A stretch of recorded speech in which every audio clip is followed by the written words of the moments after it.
And now we have Derek West, pitcher who is not only in the Astros organization, but on the roster officially for the Kingdom of the Netherlands in the WBC. What's up, man? We are super excited to have you here. Hey, thank you guys so much for having me. I'm looking forward to it. Yeah, I know we talked a little bit on Twitter already, kind of DMing back and forth before the rosters were finalized, and we were like, I hope you're on the roster. There was like a potential that you might be. I know you were on the preliminary roster, but how was it actually finding out that you made it to the final 30-man roster?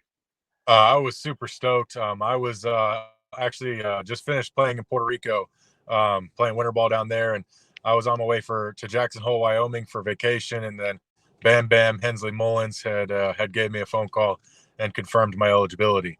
And Ah. right there in the middle of the airport, ready to go on vacation, just made the vacation that much sweeter. Just because I knew I had a lot to look forward to coming up real soon. Yeah, I can imagine. I know a lot of people like Bam Bam. I like just players. He seems like a great guy. So getting that call must have been pretty cool. It sounds like, so correct me if I'm wrong, it was kind of just down to the eligibility requirements for you to figure out if you would actually make the final team. So I know I have Dutch lineage on my mom's side, and I always knew that there was a possibility I could be eligible, but it was going to be by a very thin margin. As you know, for WBC requirements, your parents have to have had nationality, or you had to have been born there or carry a passport. My grandparents, my Oma and Opa, had immigrated to the United States in Mm. 1960. My mom was born in 63, but her parents didn't get citizenship until 65.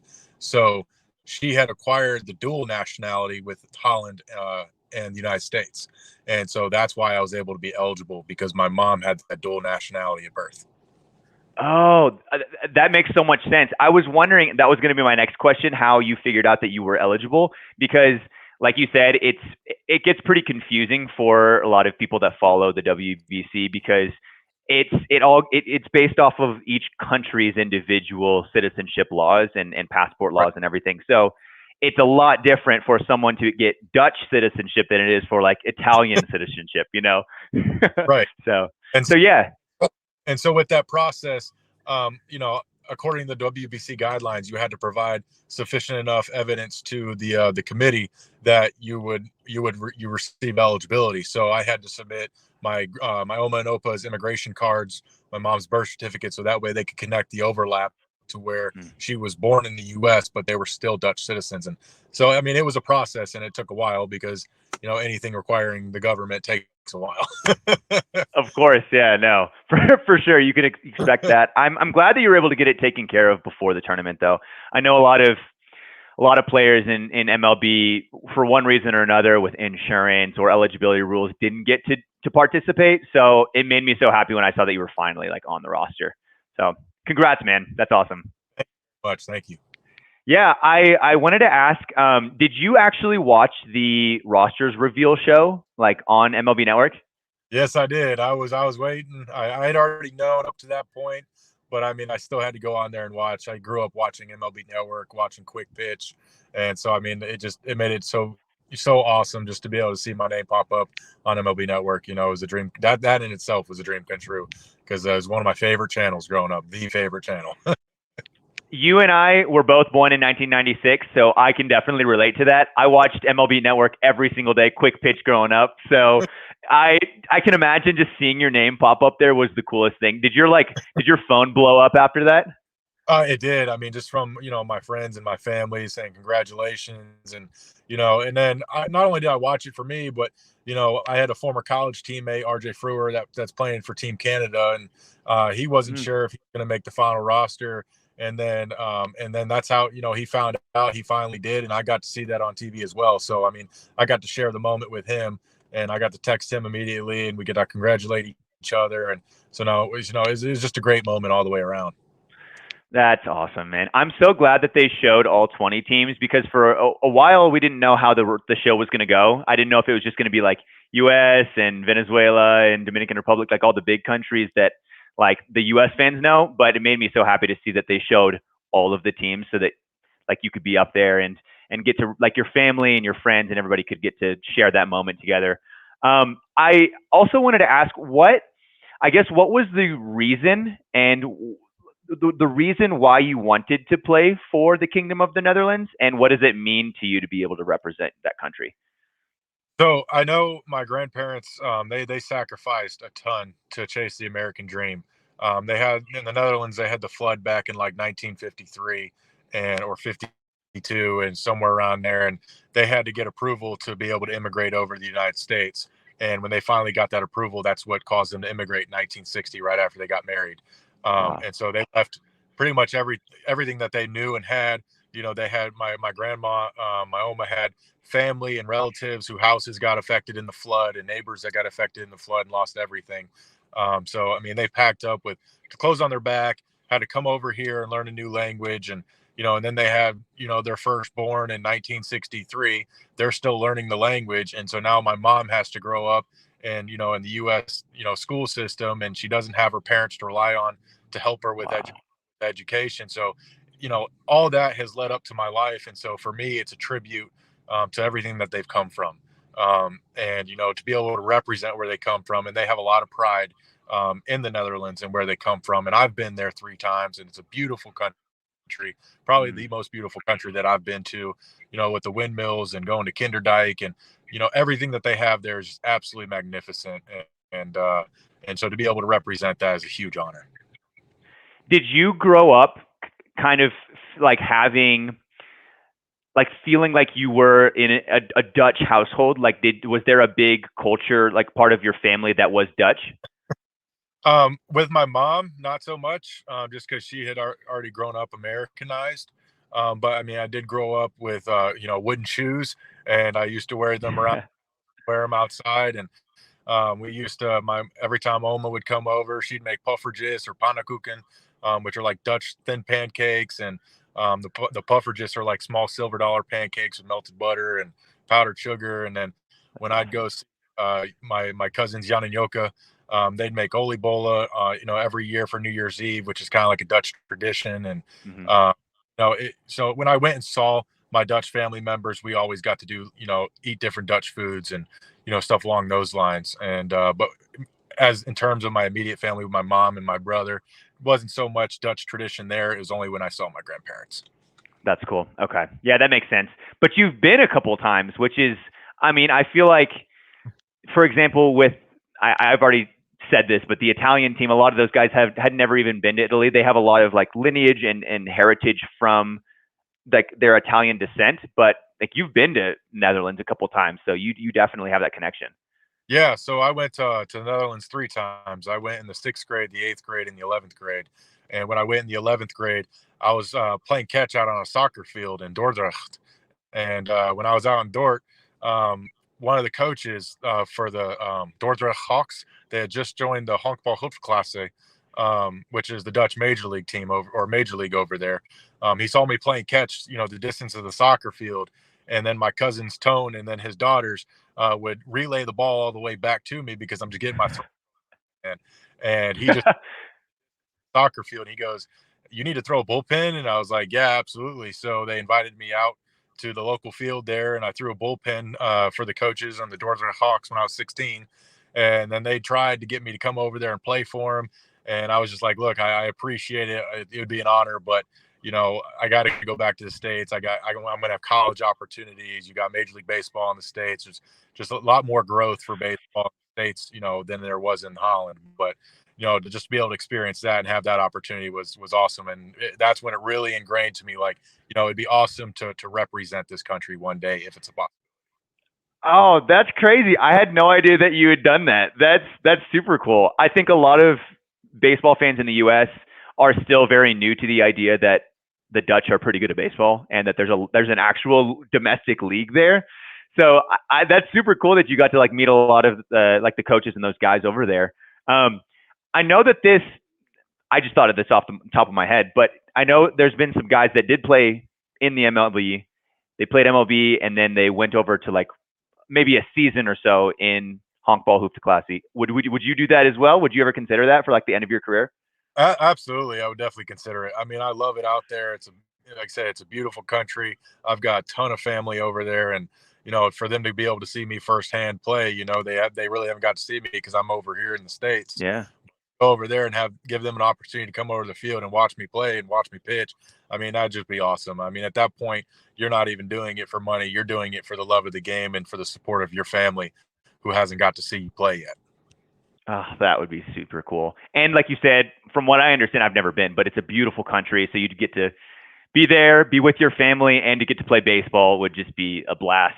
One question I wanted to ask, did you know anybody already on Team Netherlands? Like anybody on this roster before the rosters were announced? So we did the Kingdom Series down in Curacao at the end of October to the first week in November. And that was kind of an opportunity for all eligible World Baseball Classic members to kind of get together, meet, hang out, talk for the first time, do some team bonding events. Like we did a catamaran snorkeling trip, which was like 8 hours out on the out on the sailboat. We did a bike tour in Curacao. We did a bunch of scrimmages and practices, where we got to meet the coaching staff for the first time. They got to meet a lot of us new faces like me and the Palacios brothers.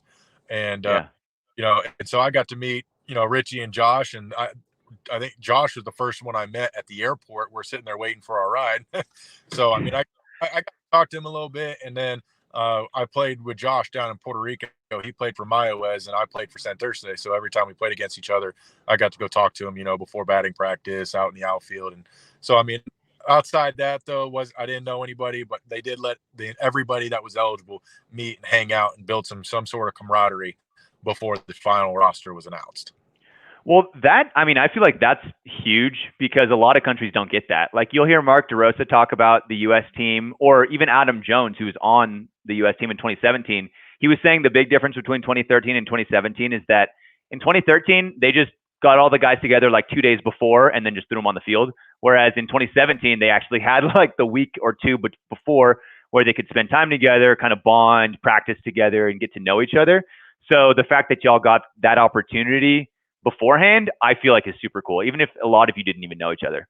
Yeah, and then for Santurce, I got to play with Didi for a couple of weeks. He came down there to get some swings, and I got to have some conversations with him and talk to him. And even though they're just brief conversations, I mean those brief conversations go a long way in forming a brotherhood, especially when you're playing baseball. It's almost like as soon as you meet somebody and get on the field for the first time, it feels like you've known them their whole life, just because we all have similar experiences on the field and we all go through the same struggles, every single day grinding through the system.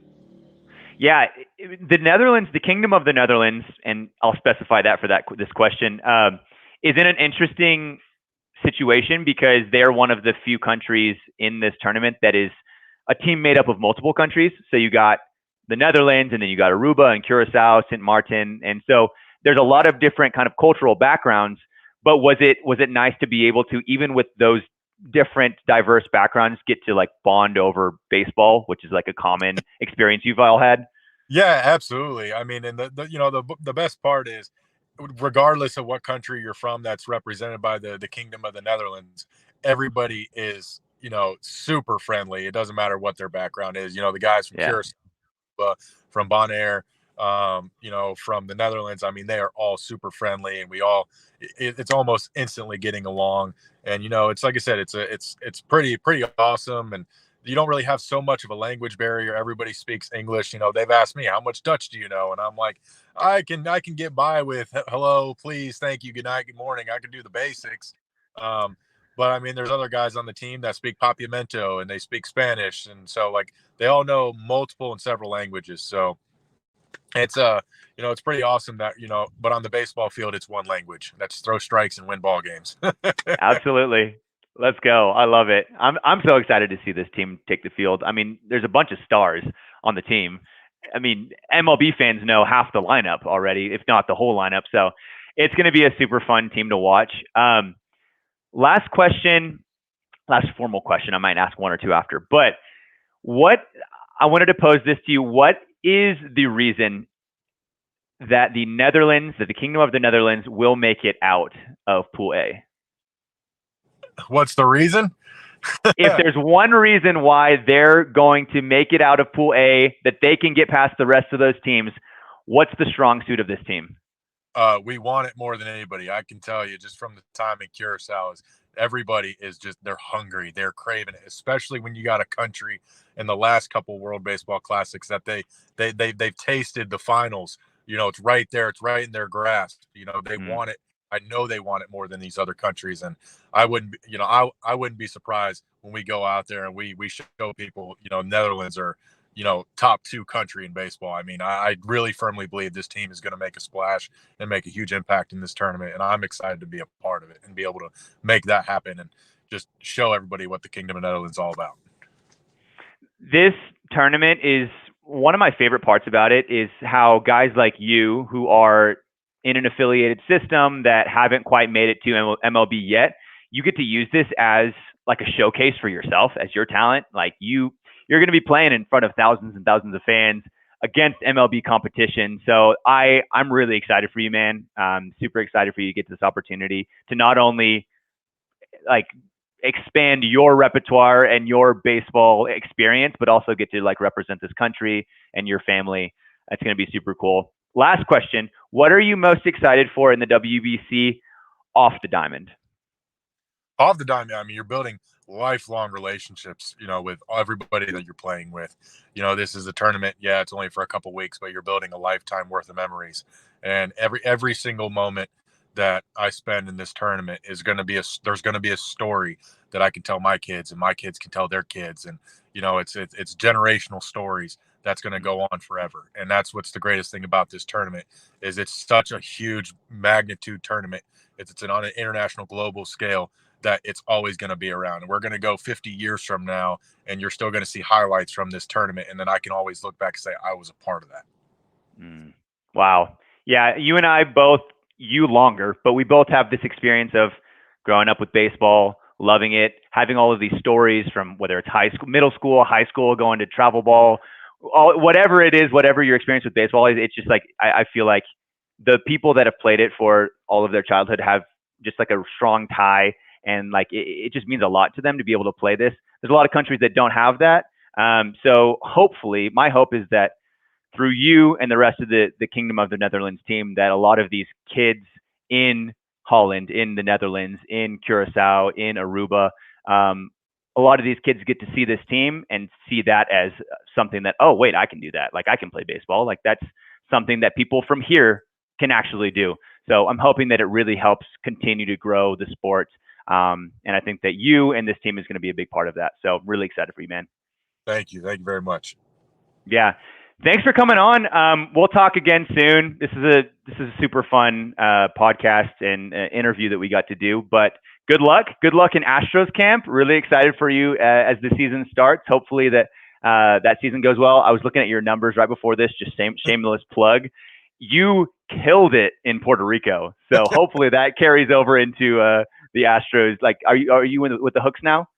I finished with the Hooks. Obviously I want to shoot for the stars here and, put on my best performance in the WBC and the rest of spring training and, maybe give myself a crack to crack a AAA roster. But, at the moment, living in the present, getting ready for the Classic. And then hopefully next time we talk real soon, it'll be holding a WBC trophy. Let's go. Yes, sir. That's awesome, man. Yeah. Thank you so much for coming on. I really appreciate it, brother. Thank you very much. Y'all have a good night. Yeah, you too.